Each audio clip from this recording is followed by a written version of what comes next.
సుమన్ టీవీలో మీ personal and business promotions కోసం కింది నెంబర్కి కాంటాక్ట్ చేయండి. 6/10/2023న ఒక నైట్ హెచ్బి రిపోర్ట్ అయ్యింది. Complainant Dhananjaya Rao, RH colony. యాక్చువల్గా వాళ్ళ మిస్సెస్కి ఒంట్లో బాగలేకపోవడం వలన ఆయన అపోలో హాస్పిటల్లో జాయిన్ చేశారు. ఆయనకి 2 కూతుళ్ళు. అయితే అక్కడ ఎందుకు ఉంచడం చెప్పి వాళ్ళ మేనమామ ఇంటికి పంపించేసి ఇల్లు లాక్ చేసుకొని అపోలో హాస్పిటల్లో వాళ్ళు ఉన్నారు ట్రీట్మెంట్ కోసం. ఆ నైట్ అంటే 5-6 మిడ్నైట్లో ఒక హెచ్బి జరిగింది.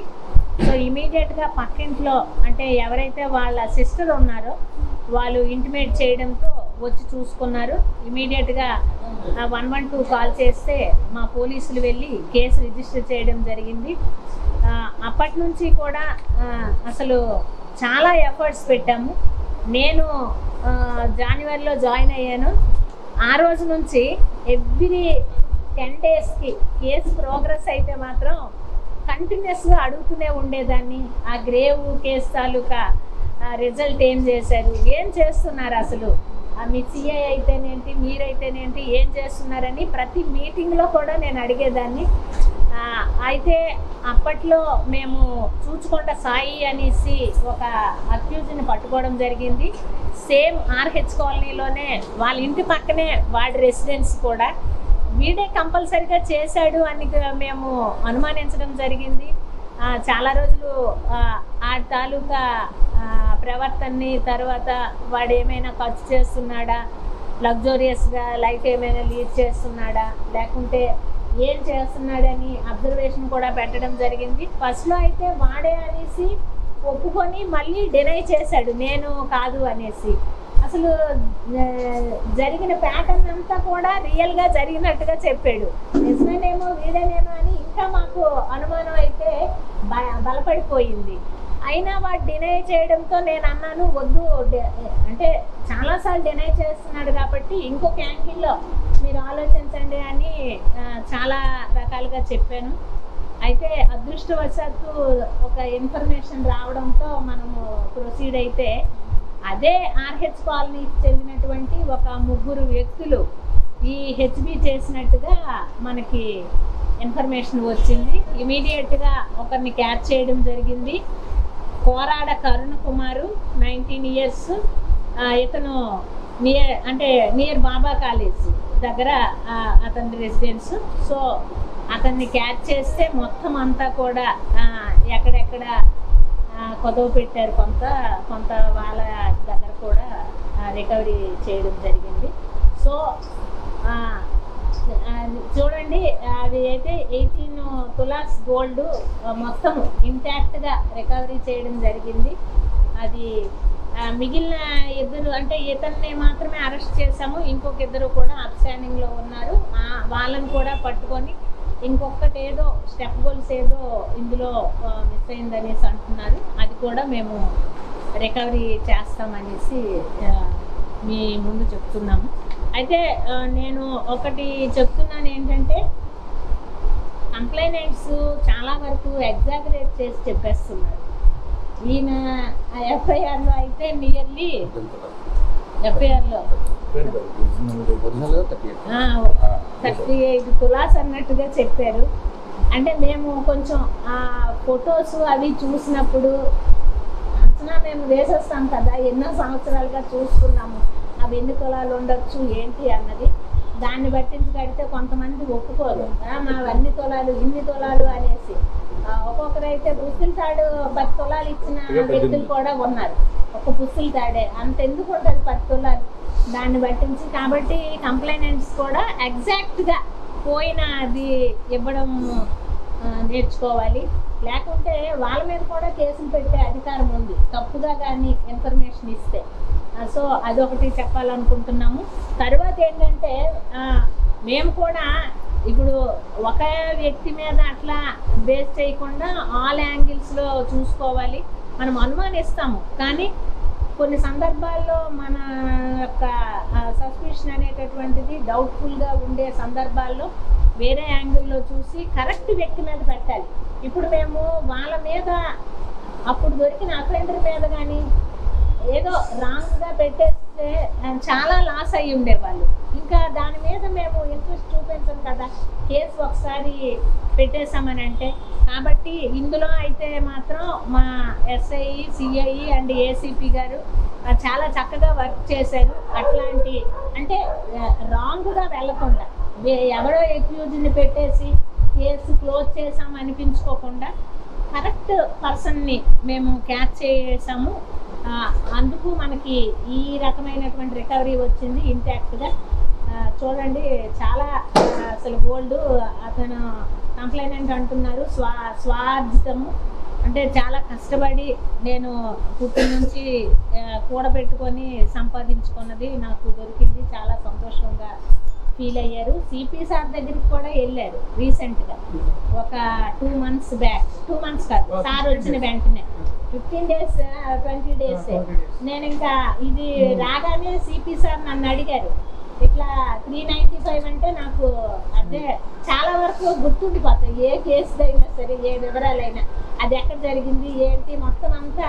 అంటే నేను ఇమీడియట్గా కేసు అవగానే వెళ్తాను, చూస్తాను.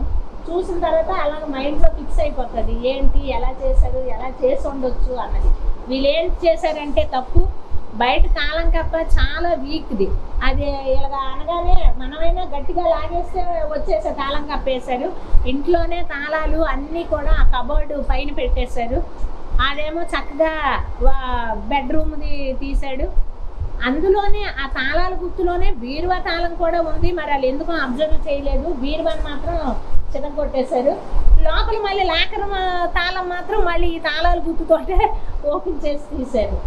అది జరిగినటువంటి ఫ్యాక్ట్. కాబట్టి ఉన్నది ఉన్నట్టుగా ఎంత పోతే అంత పోయిందని చెప్పండి. కానీ అంటే ఒకప్పుడు పోలీసులు ఎంత దొరికితే సగం ఇస్తారు అనేటటువంటి ఒక ఇంప్రెషన్ ప్రజల్లో బాగా నాటుకుపోయింది. దాన్ని విడిచిపెట్టండి, ఎగ్జాక్ట్గా ఇవ్వండి, ఎంత దొరికితే అంతా మీ ముందు పెడతాం, అది మాత్రం వాస్తవం. వీళ్ళు అంటే ఇంతవరకు ఏ విధమైనటువంటి కేసులు నమోదు అవ్వలేదు, బట్ వాళ్ళు మాత్రం చాలా అఫెన్సెస్ మాత్రం చేశారు. రికార్డ్ అవ్వలేదు, ఎఫ్ఐఆర్ వరకు రాలేదు. ఇదా అంటే అది ఎప్పుడు September 5th అక్టోబర్ 5th 23 జరిగింది.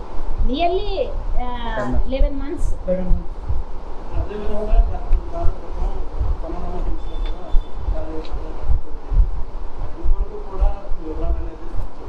వివరాలంటే పోయింది అన్నది అసలు ఇక్కడ గ్యాప్ ఎక్కడ వస్తుందంటే మనం బియ్యంపాలెం పోలీస్ స్టేషన్ లాండ్ కావచ్చు, క్రైమ్ కావచ్చు, అఫెన్స్ జరిగిన వెంటనే మీడియాకి చెప్పడం కోసం మాత్రం కంప్లైంట్ ఇచ్చారు. అన్ని రకాలుగా మేము అదే వెరిఫై చేస్తున్నాము. యంగో క్రిమినల్స్ ఇప్పుడు అట్లా ఊకి వచ్చే గ్యాంగ్స్ కొన్ని ఉన్నాయి. గతంలో 2018లో జరిగింది. తులాలంటే సుమారు 95.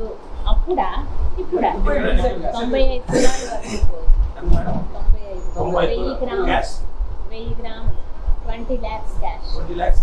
కేజీ బంగారం 1040 గ్రాములు బంగారం పోయింది. ఇందులో దాచడానికి ఏం లేదు. ఎఫ్ఐఆర్ లో ఏమున్నదో అదే నేను చెప్తున్నాను. ఎఫ్ఐఆర్ లో ఉన్నది చెప్పండి అమ్మా, తప్పేముంది. ఎఫ్ఐఆర్ అన్నది క్లియర్ కట్ ఎవిడెన్స్, అటు కోర్టుకైనా ఇటు మనకైనా.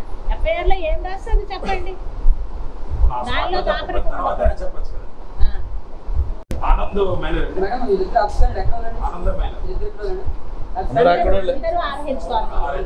ముగ్గురు ఆర్హెచ్ కాలనీ పక్క పక్కన ఇళ్ళలే.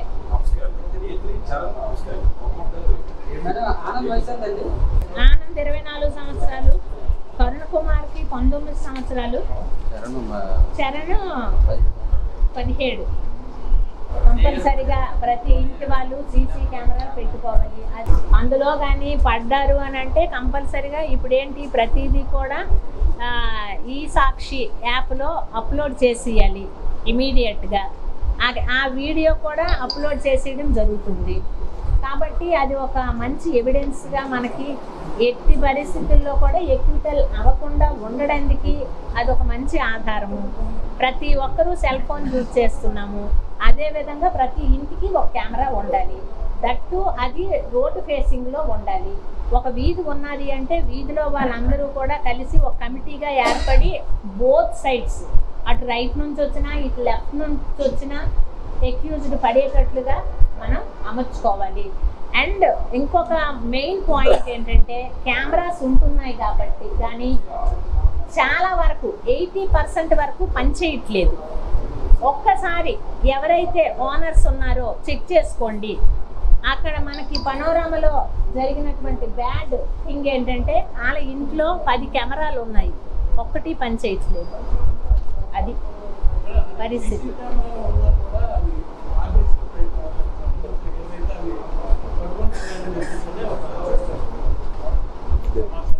ఇంకొకటి అంటే ఎక్కడో ఒక దగ్గర DVRలు అది తీసుకెళ్ళిపోతున్నారు కెమెరా తాలూకా స్టోరేజ్ యూనిట్ని.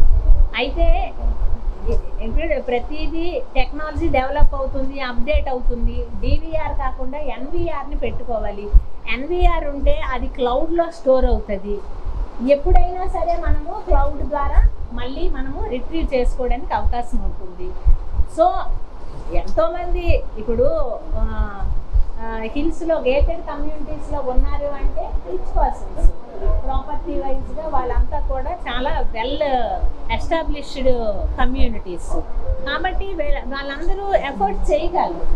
అందువల్ల అందరికీ ఏంటంటే లేటెస్ట్ టెక్నాలజీ యూజ్ చేయండి, 2 మెగాపిక్స్ కెమెరాస్ని యూజ్ చేయండి, క్లారిటీ ఉండే పిక్స్ యూజ్ చేయండి, 1 మంత్ బ్యాకప్ ఉండేటటువంటి కెమెరాస్ని ఫిక్సప్ చేసుకోండి. అండ్ 360 డిగ్రీస్ రొటేట్ అయ్యేటటువంటి కెమెరాస్ పెట్టుకోండి. ఇవన్నీ కూడా చెప్తున్నాం. అలాగే గేటెడ్ కమ్యూనిటీస్లో బౌండరీ వాల్ అనేటటువంటిది అన్ని పాయింట్స్లో కూడా మనకి అంటే చక్కగా ఉండాలి, సెక్యూర్డ్గా ఉండాలి. సెక్యూరిటీ ఆడిట్ అనేటటువంటిది జరగాలి. అంటే ఎక్కడైనా వీక్ పాయింట్స్ ఉన్నాయా, అటు నుంచి అప్రోచ్ అయ్యేటటువంటి అవకాశం ఉందా, అటువంటి పాయింట్స్ని పోలీస్ వారు వెళ్ళి గుర్తించి అక్కడ కమిటీస్కి అసోసియేషన్స్ వాళ్ళతో మాట్లాడి ఆ లూప్స్ని మనము రెక్టిఫై చేసేటట్లు చెయ్యాలి. సిపి సార్ వచ్చిన నుంచి కూడా మా అందరికీ చెప్తుంది ఏంటంటే 5 పాయింట్స్ మీద అందరూ కాన్సన్ట్రేట్ చేయండి. ఎక్కడైతే హెచ్బీస్ హౌస్ బ్రేకింగ్స్ జరుగుతున్నాయో ఆ ఏరియాలో 100% సీసీ కెమెరాస్ కవరేజ్ ఉండాలి, 100% ఇల్యూమినేషన్ ఉండాలి. జీవీఎంసీ ద్వారా అండ్ కలెక్టర్ ద్వారా ఇవన్నీ కూడా ఎన్షూర్ చేసేటట్టు చూడాలి. బుషెస్ క్లియరెన్స్ చేసుకోండి. ఎందుకంటే చాలా వరకు కొన్ని ఏరియాస్లో ఎక్కువగా చెట్లు పొదలు ఉండడం వలన మనకి డార్క్ ఏరియాస్ ఉంటున్నాయి, వాటిని క్లియర్ చేసుకోమని చెప్తున్నారు. అలాగే బీట్ ఎక్స్టెండ్ చేసుకోండి. బీట్ 100% కవరేజ్ ఉండాలి ప్రతి ఏరియాకు. ఈ విధంగా అలాగే LHMS డౌన్లోడ్ చేసుకోవాలి. అంటే కనెక్టివిటీ ఎవరి ఇంట్లోనైతే ఉంటుందో వాళ్ళు ఏదైనా బయటికి వెళ్ళినా సరే ఇమీడియట్గా వాళ్ళ కెమెరాస్ నుంచి మా కంట్రోల్కి కనెక్టివిటీ పెట్టుకుంటే ఇమీడియట్గా మేము వాచ్ చేయడానికి ఉంటుంది. సో ఈ అన్ని పాయింట్స్ కూడా కంపల్సరిగా పబ్లిక్ విస్మరించకుండా వీటినన్నిటినీ కూడా తూచా తప్పకుండా పాటిస్తారనేసి ఈ కమిషనరేట్ని విశాఖపట్నం కమిషనరేట్ని అఫెన్సెస్ ఫ్రీ విశాఖగా తీర్చిదిద్దుతారనేసి మేము కోరుకుంటున్నాం.